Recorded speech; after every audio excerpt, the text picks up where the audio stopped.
Quais são os últimos lutos que você lembra de ter vivido, mas que não estão associados à morte de pessoas? O meu nome é Larissa Guerra e eu poderia listar vários lutos que eu atravesso nesse momento. Pela vida que eu tinha até meses atrás e não tenho mais, pelas expectativas que eu criei sobre essa nova realidade, e como se tudo fosse muito simples, eu ainda mergulhei em um luto coletivo por uma cidade, seus lugares devastados e as suas pessoas. Meu nome é Marcele Xavier. Nos últimos meses eu vivi alguns pequenos lutos nas minhas relações. Um relacionamento amoroso que terminou, uma mudança de status de relações importantes no trabalho e talvez até um luto antecipado que eu tô vivendo por ter me decidido me mudar de cidade e não me mudei ainda, mas é interessante, tô vivendo o luto antes mesmo dele acontecer. O meu nome é Marina Mels e um dos lutos mais difíceis que eu tive na minha vida foi profissional e foi uma mudança de endereço. O meu escritório dos sonhos acabou e com ele muitas das expectativas que eu tinha para mim, para minha empresa, para minha carreira. Relações, endereços, fases, expectativas. Viver é sempre um amontoado de todas essas coisas e tantas outras. Mas será que nós sabemos reconhecer e celebrar quando uma dessas coisas vai embora? Acaba? Morre? Hoje o nosso papo é sobre os pequenos lutos que não se acumulam e sobre como perdemos o medo de falar sobre isso e trazer, como a nossa convidada escreveu, rituais de morte para a vida. Pode ser um outro jeito de lidar com eles. Boas-vindas ao Donas da Porra Toda. Donas da Porra Toda. Falamos muito da alegria dos inícios e nos esquecemos de abrir espaço para falar sobre os finais. As pequenas e grandes mortes que acontecem nas nossas vidas e nas nossas relações. As pequenas mortes que revelam as transições nas nossas vidas e as relações que precisam ser declaradas, vividas, testemunhadas. Do contrário, somos apenas atropeladas por elas. As pequenas mortes que revelam as transições nas nossas vidas e relações precisam ser declaradas, vividas, testemunhadas. Do contrário, somos apenas atropeladas por elas. Eu sempre acho que a gente precisa criar o contexto adequado para as coisas. Senão a nossa tendência é apenas seguir o barco, sem notar que o barco furou, afundou, quebrou, mudou de cor, alterou de rota. Desde abril, quando a gente leu esse texto da Marcele Xavier na newsletter do Instituto Amuta, a gente já conversou 1 milhão de vezes sobre ele, assim. E aí, como quando você pensa em comprar alguma coisa e ela fica aparecendo na sua frente, os textos sobre os imperceptíveis, mas não tão pequenos assim, lutos que vivemos todos os dias começaram a pipocar nos nossos feeds e timelines. Fases da vida, expectativas, endereços, casas, amizades, relações de trabalho. É bem possível que mesmo sem nominar isso como luto, em algum momento você já tenha vivido a sensação de encerramento de pelo menos uma dessas coisas. Talvez esteja vivendo agora. Há quem, como nós, tenha feito bingo e já tenha vivido tudo isso. Mas se no luto a partir da morte de alguém existe o entendimento de que processar aquela perda é um processo íntimo e cheio de rituais, não é bem assim quando nós falamos das nossas outras perdas cotidianas. Então hoje a gente vai conversar um pouco sobre isso com a presença da própria Marcele. Muito chique, gente. Seja muito bem-vinda, Marcele. Se apresenta, por favor, para quem ainda não te conhece. Ai, muito obrigada, gente. Não, achei maravilhoso ouvir meu texto na voz de vocês.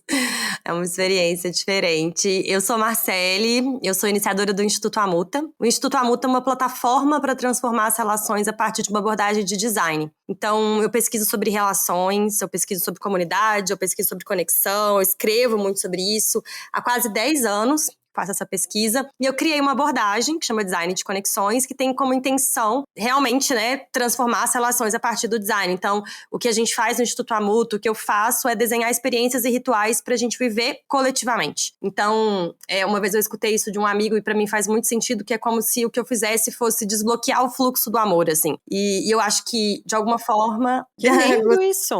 Lindo, né? Já adotei pra mim. Não foi eu que criei, mas eu amei. E é isso, né? O que a gente faz no Amuta é tentar, porque é isso, o amor tá lá e a gente quer desbloquear esse fluxo pra, intencionalmente, a gente criar esses espaços pro amor se revelar, pro amor aparecer. Então, é isso que eu faço. É isso que eu sou também, né? Que eu acho que é isso. É o que a gente sempre fala que a gente faz, mas isso também é o que eu sou. Eu vivo as minhas relações profundamente, assim. É uma das coisas mais importantes pra mim. Então, foi por isso, inclusive, que eu cheguei, a construir o Instituto. Porque eu sentia que isso era muito importante pra mim e muitas vezes eram raros os momentos em que eu me sentia profundamente conectada. Então, isso é tão importante pra mim que eu seja mais intencional, né? Então, foi um pouco daí que surgiu. Ô Marcele, queria te perguntar, assim, se você já tinha parado para olhar como alguma dessas coisas que a gente foi listando, elas são encerramentos que trazem essa sensação de luto. Como que você chegou nesse texto, nessa linha de pensamento? Ah, interessante. Olha, eu sou uma pessoa que foge bastante da morte, foge muito, assim mesmo, dos lutos, sabe? Tipo, pra vocês terem ideia, assim, quando alguém começa a falar sobre isso, eu lá, não quero falar, não quero falar. Tipo, como se fosse atrair, assim, sabe? Tipo, falar de morte vai atrair a morte, assim, tipo, eu não sou essa pessoa. Mas, né, a gente, de alguma forma, esbarra nisso o tempo todo, né? A gente esbarra nesses pequenos lutos constantemente e eu fui sentindo isso, eu fui sentindo que muitos desses lutos, eles não são devidamente processados, acessados, né? A gente tem tanta pressa, a gente vive com tanta pressa, e a gente vive num mundo em que as coisas acontecem tão rápido e que estão acontecendo cada vez mais rápido, né? Então, eu comecei a perceber que a gente vai atropelando uma coisa atrás da outra, né? Sem dar nome, sem nomear os inícios, sem nomear os finais, né, e sem viver com mais naturalidade mesmo, as mortes e os nascimentos, né, que acontecem. E eu fui sentindo isso também até mesmo, por exemplo, quando a gente olha para a pandemia. Tipo, a gente não parou para viver esse luto, né, para processar o que foi isso, o que isso significou pra gente enquanto sociedade, assim. Então, essas coisas todas, elas foram pipocando, assim, e eu acho que alguns desses pequenos lutos que vocês citaram, né, de, tipo, mudança de fase de vida, mudança de amizade, mudança de relação de trabalho, acho que, de certo modo, muitas das coisas que vocês falaram fazem parte do que eu tô vivendo nesses últimos, sei lá, 9 meses, assim, então também, talvez, esse meu momento tenha me colocado mais de frente com isso. E uma coisa muito interessante é que eu pesquiso há muito tempo, né, como eu falei, sobre experiência, sobre rituais. Em 2016, eu conheci uma pessoa, uma alemã, na verdade ela é uma francesa que mora na Alemanha. E ela criou uma empresa de design de experiências de funerais, né, de morte física mesmo. Morte morrida. Morte morrida. Uhum. E eu falei, gente, que loucura, assim. Mas ao mesmo tempo, esse papo com ela foi muito importante. A gente fez uma viagem de ônibus, assim, que foi super interessante. A gente trocou uma ideia e ela faz umas coisas muito legais, assim. Então eu também me senti atraída, porque eu me sinto muito atraída pra como é que a gente pega uma experiência extremamente desafiadora e torna essa experiência mais significativa. Isso faz muito parte do meu objeto de pesquisa, assim. Então também, isso acho que foi um primeiro movimento que me atraiu. Depois eu conheci uma outra designer, aí essa eu conheci só em livros mesmo, que chama Nadine Jarvis, eu até cito ela, eu acho, nesse artigo, que faz umas experiências incríveis também. Então eu comecei a me aproximar lápis de cor, mais. né? Ela faz os lápis de cor, faz várias coisas. Eu cito dos lápis porque eu sou a louca dos lápis da escrita, mas tem várias coisas legais que ela cria. Eu achei tão bonito no teu texto, assim, a gente já conversou sobre ele 1 milhão de vezes mesmo, assim. E o que eu acho mais bonito é a gente parar e tentar observar essas coisas como lutos. E acho que esse é um processo que eu vivo muito na terapia sobre essas questões profissionais que me atravessaram durante a pandemia, e acho que um dos motivos pelos quais elas ainda me acompanham é exatamente não ter tido esse olhar, de conseguir olhar para elas com a gravidade, com a seriedade, mas ao mesmo tempo com a leveza que elas têm, assim, sabe? Porque quando a gente dá o nome de luto, parece que a densidade aumenta, né? Assim, parece que e o que eu acho muito interessante nessa tua reflexão é entender que o luto tem toda essa densidade, sim, mas ele também tem uma coisa muito bonita, que é o relembrar e o viver aquela perda e o celebrar aquela perda de uma forma intensa. E aí queria, pra gente puxar essa linha dos outros lutos, que a gente falasse um pouco sobre esses rituais, assim. A gente falou muito durante a pandemia, né, das pessoas não poderem enterrar os seus entes queridos, desse processo de seja qual crença você tem, mas sempre tem ali um ritual envolvendo a morte, né, uma cremação, ou um enterro, ou seja o que for que acontece na crença que você tem, eles são fundamentais, né, para conseguir elaborar o que aconteceu, assim. Eu acho bem interessante vocês trazerem isso da pandemia, né? E eu acho que é muito simbólico, assim, tipo, quando você não enterra, quando é que você sabe que acabou, né? Como é que você sabe que não necessariamente que acabou, né? Mas assim, como é que a gente sabe que aquela pessoa se foi? Que aquela pessoa realmente faleceu? A gente precisa de se dar conta disso de alguma forma, né? Não que o simples fato de ir no enterro faça o suficiente para isso, mas já tem um ato simbólico ali. Eu sou muito a favor da gente criar os nossos simbolismos, né? Os simbolismos que fazem sentido pra gente. Como eu acho que é maravilhoso esse ritual do lápis, né? Porque pra mim o legal desse ritual do lápis que a gente mencionou, né? É que as cinzas cremadas daquela pessoa viram lápis com o nome daquela pessoa. E a ideia é usar os lápis. Isso é o que é o mais incrível, né? Porque você vai falar, nossa, mas por que eu vou usar o lápis? Eu quero guardar ele pra sempre. Mas o usar o lápis é, de alguma forma, você ir vivenciando o luto no seu processo, né? Aos pouquinhos.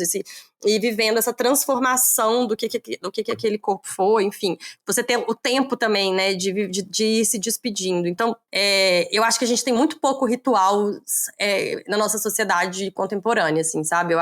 E eu acho que sem ritual é isso, a gente é atropelado pelas coisas, tipo, a gente não integra. É o post, né? O ritual é o post de despedida. Exato, nossa, e isso é muito. E que legal que você trouxe isso, porque o Byung-Chul Han, ele tem um livro que chama O Desaparecimento dos Rituais, e ele fala que na nossa sociedade sobra comunicação e falta comunidade. Então a gente tá o tempo inteiro comunicando, falando, né? Sendo que a comunidade, ela comunica sem falar, né? O acordo da comunidade é silencioso. Então a gente tem essa falta de rituais coletivos, façam que a gente tenha menos comunidade também. E eu acho que é isso, se a gente não vivencia o ritual, a gente não processa aquilo, não dá significado. Às vezes a gente não se permite sentir mesmo, né? E tipo, se a gente não consegue sentir verdadeiramente, eu acho que isso influencia, inclusive, na nossa capacidade de se movimentar, porque, né, a gente não sentiu aquilo, a gente pode não ter acessado, mas, né, o luto, ele deixa resíduos ali, corporais, assim, né? Não acessados, não processados, aquilo fica com a gente. Se a gente não, de alguma forma, é mais do que falar, né? Mais do que vocalizar, é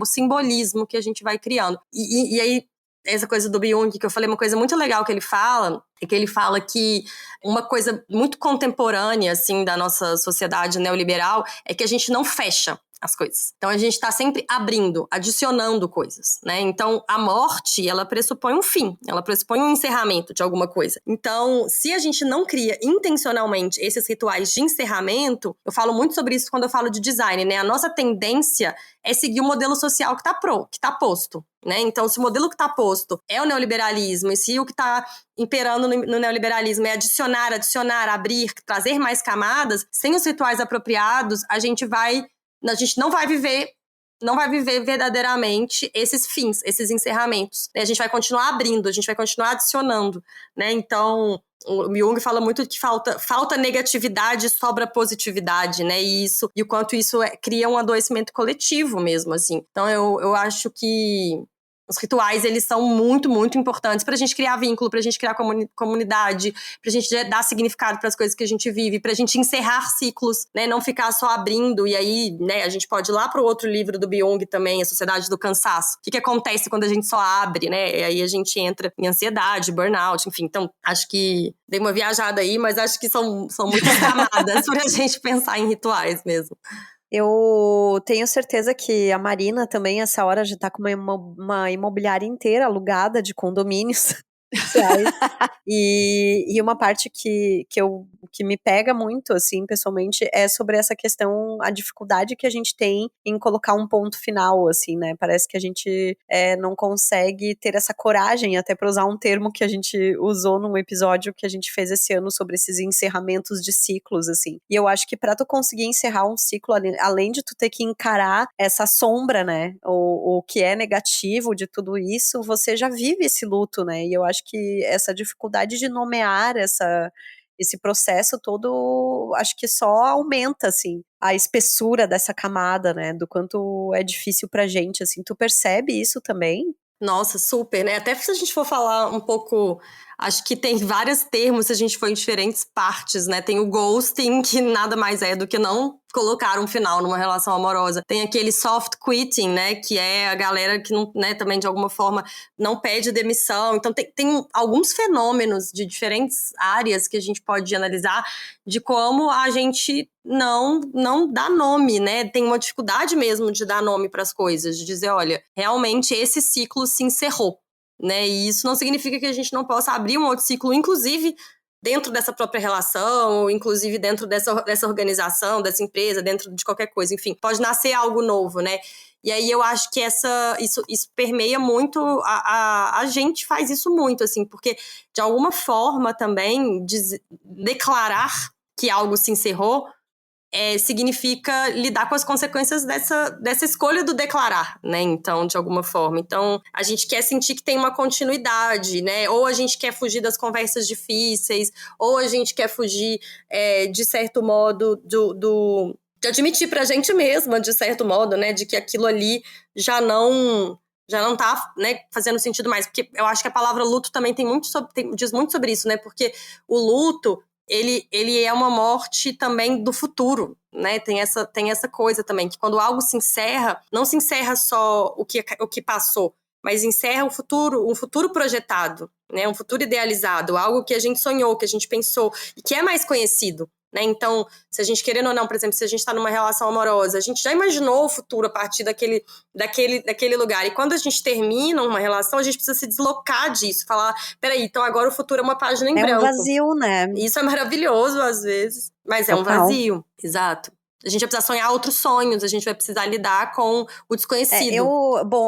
Faz muito tempo que eu não falo de astrologia nesse podcast, né, Marina? Então, eu sou a rainha da fanfic, né? Porque eu sou pisciana, então, assim, a fanfic é comigo mesma. E eu percebo, assim, muita dificuldade. Eu acho que os lutos mais difíceis que eu tive não foram nem tanto lutos que envolveram a morte de pessoas queridas, que sim, é um luto muito difícil, é um luto muito complexo, é um luto que se arrasta por muitos anos e que não é linear, né? Um dia você tá bem, no outro dia aquele luto vem, te atropela, assim. Mas os lutos mais difíceis que eu tive sempre foram os lutos do quase, assim, daquilo que poderia ter sido e não foi, assim, sabe? Porque eles envolvem essas expectativas que foram criadas, os sonhos que você construiu, e aí é pior ainda quando esse não foi ali, poderia ter sido e não foi, acontece por algo que é alheio à sua vontade, né? E aí é aquela coisa, porque a vida tá ali cagando pros teus planos, e eu acho que esse tipo de luto é muito mais difícil de viver, porque ele não é um luto presencial, físico, assim, né? É uma coisa que é muito subjetiva, que tá muito nas entrelinhas de cada pessoa, assim. Nossa, você foi falando, primeiro que eu lembrei de um livro que é maravilhoso, que chama Copo Vazio, e é um livro sobre um fim de uma relação que nunca aconteceu em alguma medida, sabe? Tipo, não era... Então, isso eu acho muito interessante. Óbvio, aconteceu algo, né? Mas é uma história de ghosting, de certo modo. Mas eu acho que é isso, é o luto do que poderia ter sido, e eu acho que adiciona a isso a camada da gente não nomear, né? Quando a gente não dá nome às coisas, é mais difícil da gente navegar por elas. Tipo, o que aconteceu aqui mesmo? Tipo assim, aí você fica tentando entender, às vezes demora, tipo, por exemplo, um tempo para você entender que aquilo aconteceu, que aquele ciclo se encerrou, né? Então, eu acho muito bonito quando a gente vê rituais, alguns rituais de alguns povos, né? Como, por exemplo, o ritual da menstruação, por exemplo, né? Então, quando a gente tem a primeira menstruação, tem um luto. Algo se findou, né? E aí eu acho que, tipo, às vezes muitas... O luto da paz, ele o que a gente vivia até então, sem ciclar.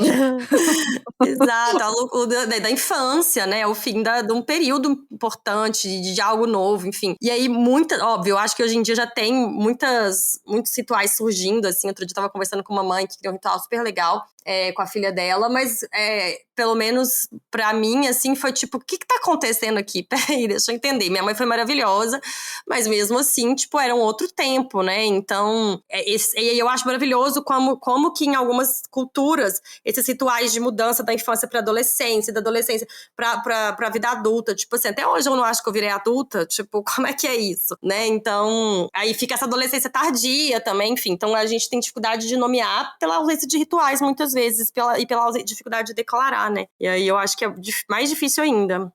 Super. E tem uma coisa desses lutos que eu acho que quando é o luto de uma expectativa, como a Lari estava falando, eu lembrei, Lari, você lembra que no meu tempo de cronista, Lembro, nossa, eu tava. Eu escrevi um texto chamado A Não História.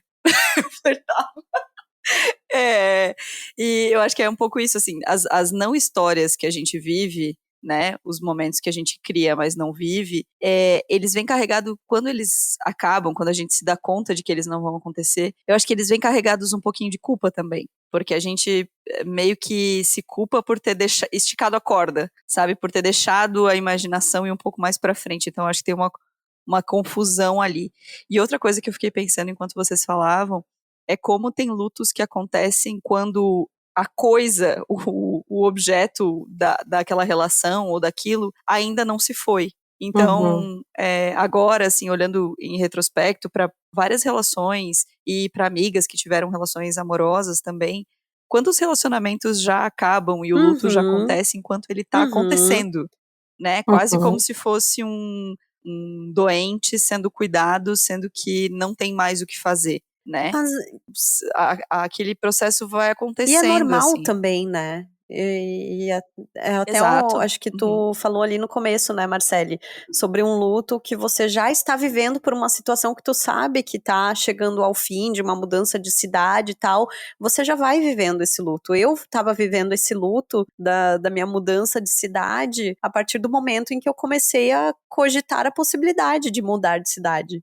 Né? E aí tu vai, aos poucos, tu vai digerindo, tu vai aceitando, tu vai entendendo, poxa, mas a minha vida vai mudar, a rotina que eu tenho aqui vai morrer, as relações que eu tenho vão ficar mais distantes, como é que vai ser? Eu acho que é normal também tu já passar por esse luto, mas eu acho que nomear esse luto é muito importante, né? É muito legal isso que vocês estão falando, porque também diz sobre o processo, né? Tipo, por exemplo, nenhuma relação amorosa acaba no dia que ela acaba, né? Ela já começou a se movimentar para esse lugar de fim ou de transformação, chame, né? Podemos chamar de diferentes formas, há muito tempo, especialmente um casamento, por exemplo. O casamento, ele às vezes fica anos. Eu tava lendo sobre, vocês tava pensando em referências, né, para hoje, eu tava relendo um livro que eu amo, e que esse livro ele fala, né, que de alguma forma a relação, a gente começa a se separar.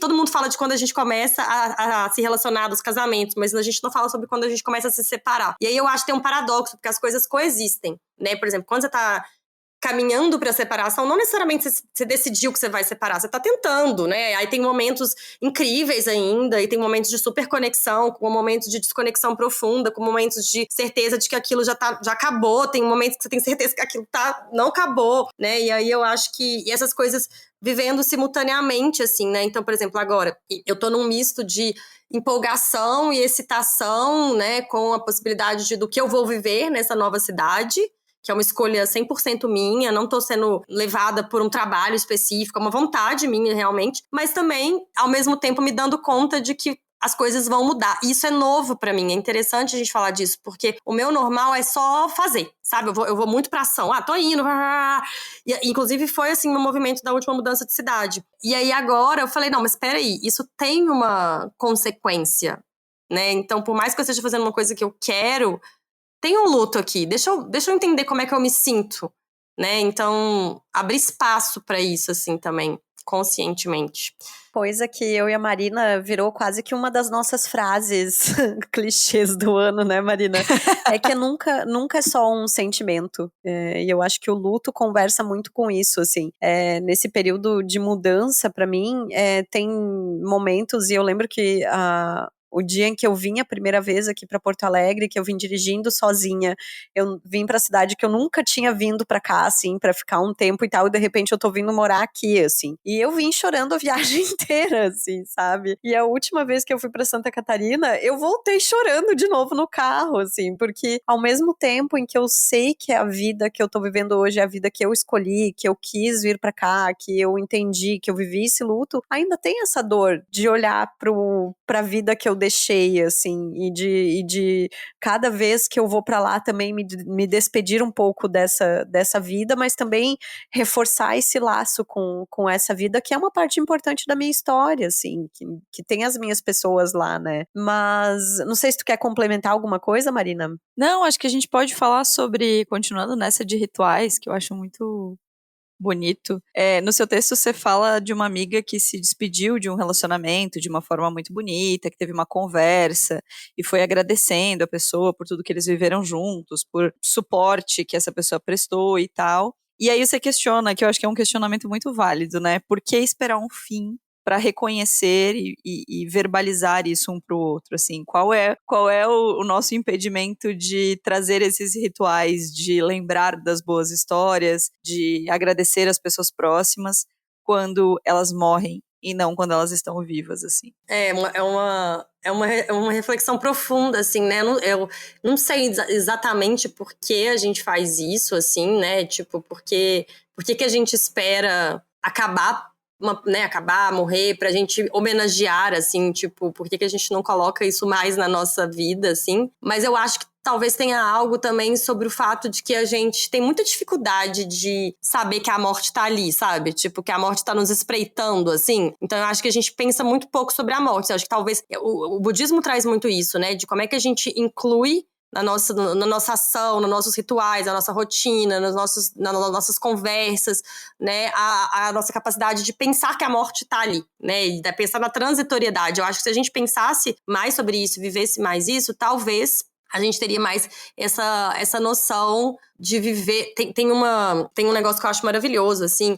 Essa é até uma frase a gente tem um oráculo, né? Então, essa é até uma das frases do oráculo, que é a carta do desapego. Que é uma coisa que fala que quando a gente deveria. Uma coisa do budismo que fala que a gente deveria viver como crianças que estão construindo seu castelo na praia, na beira do mar, sabendo que a qualquer momento a onda vai destruir o castelo. E tudo que a gente vive, né? Tudo que a gente tá vivendo o tempo todo, vai chegar uma onda daqui a pouco e vai mudar.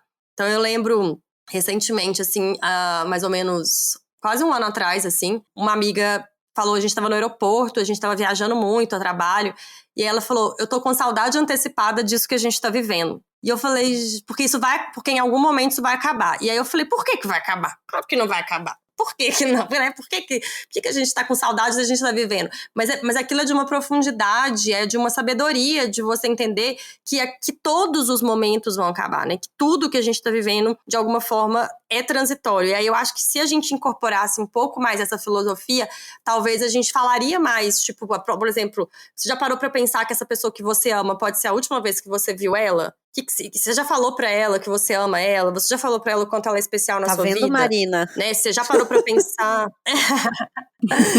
Você já parou pra pensar, sei lá, que... E aí a gente tá falando de uma morte, né, física, mas você já parou pra pensar que esse relacionamento amanhã pode chegar uma onda, e esse relacionamento que tá incrível hoje virar uma outra coisa, né? E esse fluxo de trabalho, enfim. Então, como é que... Se a gente vivesse isso mais, talvez a gente incorporaria mais esses rituais, assim. Hipóteses, né? O que vocês acham? Eu tô falando, tá vendo, Marina, porque num episódio passado aí que a gente gravou, eu falei que eu tenho um pouco uma preocupação de me despedir das pessoas que eu amo de uma forma doce, assim, sabe? Tipo, porque eu acho importante, porque a gente não sabe exatamente, pode vir uma onda e levar tudo, assim. Então eu não quero que sei lá, que a última coisa que eu falei pra uma pessoa seja algo ruim. E eu vi até uma pessoa falando no Twitter, assim, que tá com o pai em estado terminal no hospital e tal, e aí diz que a pessoa sempre fica prestando atenção em tudo que o pai fala, porque vai que é a última coisa que ele falou, e aí diz que esses dias ele perguntou alguma coisa assim, de que pra onde que eu aplico pra essa vaga, sabe? Como é que faz pra mim escrever nisso, assim? E aí a pessoa ficou, meu Deus, já pensou se isso é a última coisa que ele fala, né? É meio doido, assim. Acho que tem uma outra questão também, e aí uma outra vertente muito complexa desse fim, assim, que também tem uma tendência muito forte de quando, e aí eu acho que muito mais falando sobre relações, ou sobre um trabalho, sobre alguma coisa que se encerra, de invalidar tudo aquilo que você viveu, assim. Tu percebe isso de alguma forma, Marcele? Nossa, eu fiquei pensando isso quando eu tava falando, toda vez eu falei, será que eu abro essa caixinha? Que bom que você abriu. Porque eu acho que exatamente, assim, de alguma forma a gente invalida, né, tudo que a gente viveu. A gente acabou de fazer um evento do Amuta sobre memórias, e foi muito interessante pra mim abrir umas caixas, assim, de memória. E eu acho que, assim, tem um amigo que ele conta... toda vez que ele conta essa história, eu me emociono, assim, que quando a mãe dele faleceu, ele não queria muito lidar com aquilo, né? E aí a psicóloga dele falou, você vai esquecer sua mãe. Se você não falar sobre a sua mãe, você vai esquecer sua mãe. E eu falei, caramba. E aí eu fiquei pensando sobre como a gente faz isso, especialmente quando nas relações amorosas, mas não só, mas muito nas relações amorosas. Quando as coisas acabam, a gente encaixota tudo. Tipo assim, as fotos, as lembranças, as coisas que a gente juntou por tanto tempo, a gente coloca numa caixinha, literalmente. Eu, pelo menos, faço isso, assim, pra não ficar vendo toda hora. E isso também acho que faz parte. Mas aí a gente deleta as fotos, a gente deleta as mensagens, e a gente quer deletar aquela pessoa da nossa vida, assim. E aí eu fiquei... né, pra esse evento que a gente tava fazendo, eu fiquei revendo um pouco sobre aquele filme Eterno Brilho de uma Mente Sem Lembrança. Uhum. E leve spoiler, Não, 20 mas anos no não filme é a gente spoiler, entende Marcele, fica tranquila. pelo amor de Deus. Se você não viu até hoje, já não adianta mais ver, né? Mas que fala, ou isso pode gerar até curiosidade pra quem tá ouvindo ver, né? Mas que mostra que, de certo modo, tipo, quando você apaga a lembrança daquela pessoa, você apaga um pedaço de você mesma, né? Então, e você apaga, inclusive, é muito interessante porque ele apaga memórias de infância em que ela não estava presente, mas pelo fato dele ter compartilhado aquela memória com ela, ela já faz parte daquilo. Então, quando a gente faz essa coisa de apagar, esse apagamento, né, do outro, eu acho que é muito forte. Aí, assim, a conclusão que a gente foi chegando para esse evento é que a gente precisa criar intencionalmente lugares de memória. Então, a gente não precisa, igual naquele filme, né, Viva, que fala um pouco sobre o Dia dos Mortos no México, tá bom, a gente não precisa ficar toda hora abrindo a caixa, essas caixas do luto, porque tem um processo mesmo da gente querer se esquecer um pouco, né, tirar aquilo um pouco do dia a dia, mas como é que é você dedicar um dia para você abrir aquelas caixas que talvez você fechou, sabe? Para que você consiga integrar algumas partes do seu próprio eu, que de alguma forma você perde quando você entra em luto também, né? Ai, gente, vocês estão alugando vários triplex aqui. Tô cheia de anotações com o meu lápis que não tem luto de ninguém. Só estou anotando mesmo. Eu fiquei pensando, você cita nesse texto pequenas formas da gente tentar driblar o sistema, né? E da gente tentar trazer essa coisa de perceber a finitude de uma maneira diferente e tentar dar um outro significado. E uma das coisas que uma amiga te falou é sobre os posts de aniversário, né, que voltaram pra moda, que antigamente era só assim, você dá um parabéns e deu. E eu fiquei pensando que essa é uma das coisas que para mim é o momento de valorizar a pessoa, mas é tão pouco, né? É assim, uma vez por ano, de pessoas que estão próximas o ano todo, que estão próximas os outros 364 dias e falando e fazendo e compartilhando a vida e vivendo experiências, assim. Eu fiquei pensando muito nisso. Como é que a gente dribla, sabe? Como é que a gente foge dessa vida corrida e marca e traz esse ritual de valorização, assim? Como é que a gente mostra para as pessoas, como é que a gente, no meio dessa vida louca que todo mundo tem, consegue refletir um pouco mais e trazer um pouco mais disso, de tanto de certeza da finitude, dos momentos, das expectativas, dos lugares, das pessoas, quanto criar esses momentos memoráveis, assim.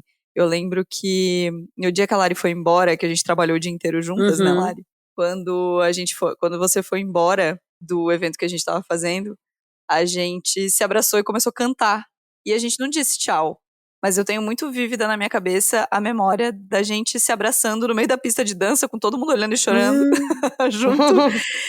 E é isso. Às vezes eu acho que também a gente bota um peso meio grande nas palavras, assim. Talvez outras formas de trazer essas homenagens para as pessoas em vida possam acontecer. O que vocês acham? Muito lindo essa história de vocês. Eu acho que fiquei pensando, né, assim, por exemplo, eu sempre faço, eu sou, tipo, a minha data preferida do ano é o Réveillon, assim, tipo, mais que Carnaval, pra mim é uma data muito simbólica, assim, tipo, realmente desses fins e recomeços, assim, eu acho que isso é muito... É uma data que tem algumas datas que eu acho que a gente pode intencionalmente criar pra isso, né? Tipo, Réveillon, aniversário, datas comemorativas de casais, né? Aproveitar, tipo, a gente pode inclusive criar as nossas próprias datas, né? Que eu acho que isso é muito legal. Tem um ritual que eu criei com algumas amigas nessa virada do ano, que a gente se vê todo mês. Então, uma vez por mês, a gente se vê e a gente traz esse olhar um pouco para o que a gente viveu, para o que a gente quer viver, né? A gente se reconecta com as nossas intenções, então, tipo, justamente para não deixar só pro ano novo. Então, a gente tem esses réveillons mensais, assim, né? Que a gente faz, de certo Que modo. bonito. E tem sido muito legal para mim, assim. Tipo, esse mês a gente não fez e eu já tô, tipo assim, chateado, tentando marcar, porque a gente já tá no dia aqui, ó, já tá no meio do mês. E a gente mas a gente tá tentando fazer, assim, acho que... Eu até falei com elas, gente, parece que faz um tempão que a gente não fez. Elas, não, a gente fez mês passado. Porque tá sendo muito simbólico, assim, pra mim. Eu acho que, de certo modo, assim... acho que cada pessoa também tem ciclos que fazem sentido pra elas, né? Tem gente que se conecta muito com o calendário maia, né? Você falou de astrologia, tem gente que se conecta muito com astrologia, com o calendário lunar, calendário cristão, é Páscoa, enfim. Cada pessoa tem ali também, de certo modo, suas próprias crenças que podem ajudar, tipo, a se conectar. E eu sempre acho que quando a gente faz isso coletivamente, faz mais sentido. Então, vamos supor que a gente é um grupo de amigas que se conecta muito com a lua. Então, beleza. Então, vamos viver isso juntas? Vamos fazer um grupo para na lua minguante, a gente viver os encerramentos, na lua crescente, enfim, né? Então, pode ser uma coisa, né? Então, sei lá, uma amiga que... Hoje eu tava conversando com uma amiga que terminou e fez 6 meses que ela terminou. Então, ela viveu um processo, assim, de entender esse término depois de 6 meses. Então, como é que a gente se fazer companhia? Porque a gente sabe o que tá acontecendo na vida umas das outras, né? Então, por exemplo, uma amiga tá mudando de apartamento, aí a gente vai, vamos lá todo mundo junta pra gente despedir desse apartamento? Você falou também, lembrei de um ritual incrível falando de apartamento, que um amigo me contou que quando ele encerrou o ciclo numa casa que ele mudou pra essa casa da pandemia e ele ficou lá uns 3 anos. Não posso não estar sendo exata, mas aí ficou lá um tempo e aí quando ele se mudou, ele resolveu ir a pé da casa que ele morava para essa nova casa.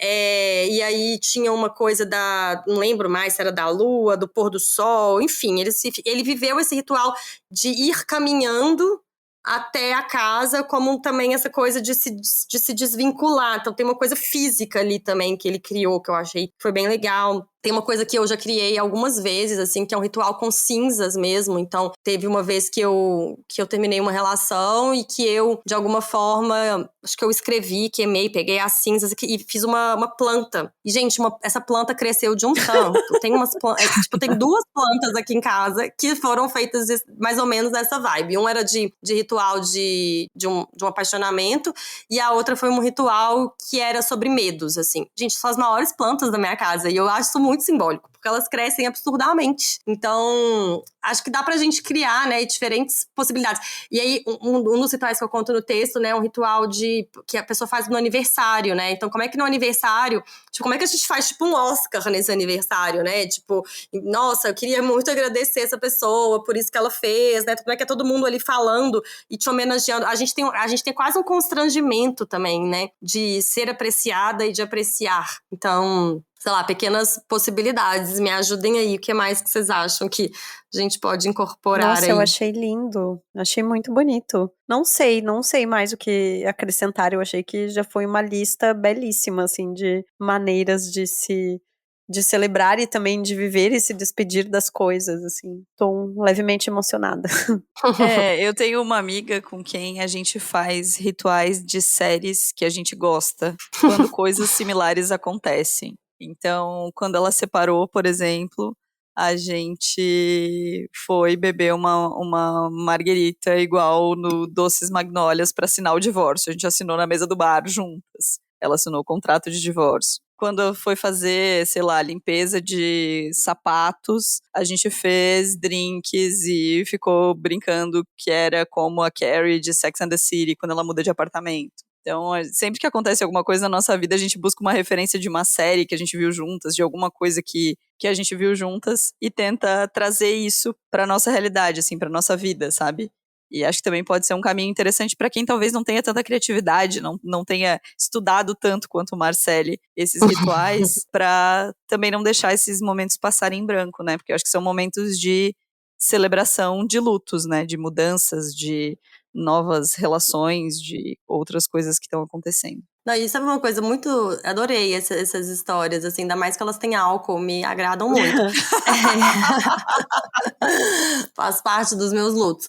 Mas uma coisa que eu lembrei que foi muito simbólica pra mim, assim, uma última, foi há muitos anos atrás, que eu não tinha estudado nada do que eu estudei, muitos anos mesmo. Quando eu terminei uma relação, eu tinha essa coisa que vocês falaram que é muito marcante, que era quase, tipo assim, uma culpa mesmo, assim, sabe? Tipo, eu não posso sofrer, né? Então eu não vivi o luto, assim, tipo, no dia seguinte eu tava na balada, tava ótima, pleníssima, fingindo, né? Mas tudo certo tava lá. também, Ah, E se uma quiser outra viver amiga- o luto na balada também, né?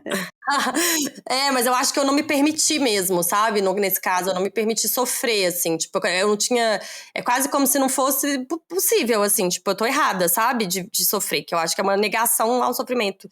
E aí eu lembro de uma outra amiga que ela fez o contrário de mim. Tipo assim, ela ligou pra mim e pra outras das nossas melhores amigas, urrando de tanto chorar quando ela terminou. O que você tá fazendo? Aí eu falei, tô aqui. Ela, não importa o que você tá fazendo, para de fazer o que você tá fazendo agora e vem me encontrar, tipo assim. E aí, todo mundo foi, e a gente foi pra casa de uma das nossas amigas, e ela chorava, e ela viveu aquilo ali, e aí a gente colocava um filme engraçado ao mesmo tempo, pra gente tentar fazer uma comida gostosa, e ela chorava, então...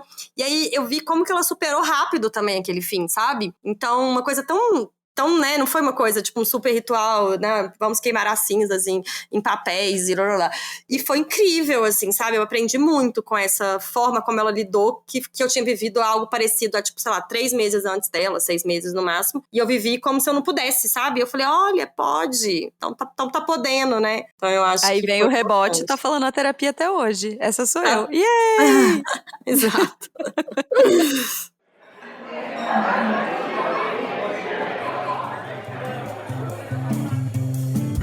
Puxa aí. Poxa, bom, chegamos na nossa mesa de bar aqui celebrando os finais e os pequenos lutos. Quero pedir para que vocês, por favor, avaliem, respondam a enquete nesse episódio, interajam com a gente nas plataformas, sigam o Donas na sua plataforma de áudio preferida, porque cada pequena ação que vocês fazem ajuda muito a gente aqui também.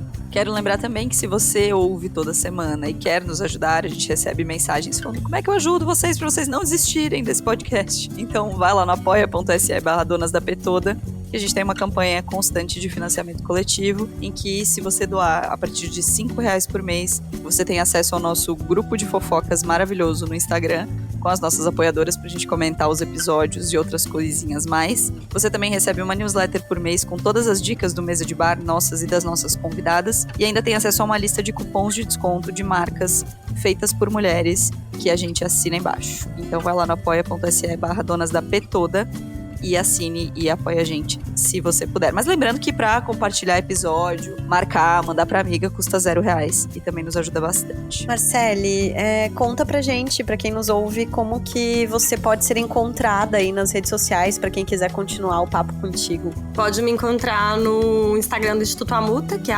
@instituto_amuta, ou no meu pessoal também, Marcele com 2 L's e EPX, que é menos interessante que do Amuta, mas pode me seguir lá também, que sempre eu posto umas coisas mais cruas, assim, menos elaboradas do que eu posto no Instituto. Muito bem, e a gente quer também 2 dicas de alguma coisa que você recomenda, que você tá lendo, vendo, ouvindo, seguindo, qualquer coisa. Eu tô lendo um livro que não tem nada a ver com o que a gente tá falando, mas que eu tô gostando bastante, que chama Fight Right. How Successful Couples Turn Conflicts into Connection, né? Então, como casais de sucesso transformam conflitos em conexão, que eu tô achando bem interessante. Que é um livro... Eu já estudei bastante sobre conflito, mas é um livro que tá trazendo umas perspectivas novas, umas perspectivas que eu tô achando bem interessantes, mas em inglês, né? Então, tem esse probleminha aí. Tem um livro que eu li recentemente, que eu tinha muito tempo que eu não lia... ficção científica, assim, né? Tipo, de alguma forma que... Eu leio muita ficção, mas não essa coisa de futuros distópicos e tudo mais. E eu li um livro muito bom, que chama A Segunda Mãe. Não sei se vocês já ouviram falar. E é um livro que ele traz uma... ele é um livro feminista, ele é um livro com vários plot twists, ele é um livro... Enfim, é muito interessante.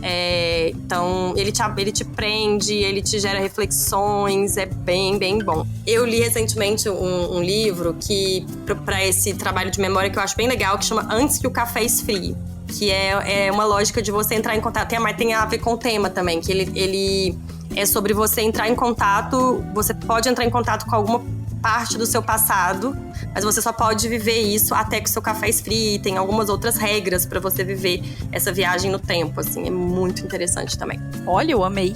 Então, eu vou roubar hoje, vou de 3, tá? Só queria deixar esse Olha registro. só, hein, Marina? Quem diria?